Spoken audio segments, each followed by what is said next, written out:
Hello বন্ধুরা, welcome to my channel cricket circle.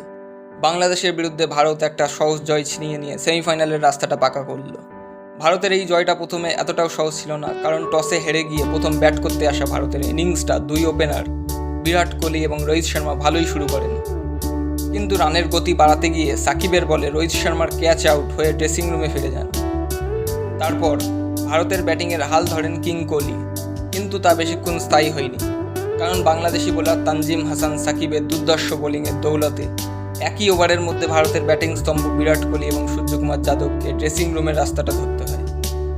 এবং বলতেই হবে, বাংলাদেশি এই তরুণ বোলারের সামনে তখন ভারতের ব্যাটিং লাইন আপকে অসহায় দেখাচ্ছিল। তারপর ভারতের ইনিংসটা হার্দিক পান্ডিয়ার অর্ধশত রানের ভিত্তিতে 196 রানের একটা বড় স্কোরে গিয়ে পৌঁছায়। এরপর বাংলাদেশের ব্যাটিং করতে নেমে শুরুটা ভালোই করে। প্রথম উইকেটের পার্টনারশিপে 35 রান করে চতুর্থ ওভারে হার্দিক পান্ডিয়ার বলে অফ স্টাম্পের বল লেগ সাইডে খেলতে গিয়ে আউট হন লিটন কুমার দাস। করেন 10 বলে 13 রান।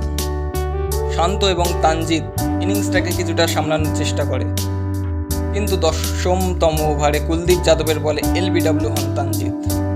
শান্ত নিজের ইনিংসটাকে বড় করার চেষ্টা করেন। এরপর তেমন কেউই আর বাংলাদেশের হয়ে রুখে দাঁড়াতে পারেননি। তাসের পাতার মতো ভেঙে পড়ে বাংলাদেশের ইনিংস। বাংলাদেশের ব্যাটিংয়ের স্লো স্ট্রাইক রেটই বলে দিচ্ছিল তাদের 197 রান করার কোনো ইন্টেন্টই নেই। 146 রানেই থেমে যায় বাংলাদেশের ইনিংস। তো আদতে কি এখানেই শেষ বাংলাদেশের বিশ্বকাপের সফর? জানতে হলে চোখ রাখুন। আপনাদের যদি ভালো লাগে ভিডিওটা, তাহলে একটা লাইক দিয়ে যান এবং পরবর্তী ভিডিওর আপডেট পেতে চ্যানেলটা সাবস্ক্রাইব করতে একদম ভুলো না। ধন্যবাদ সকলকে।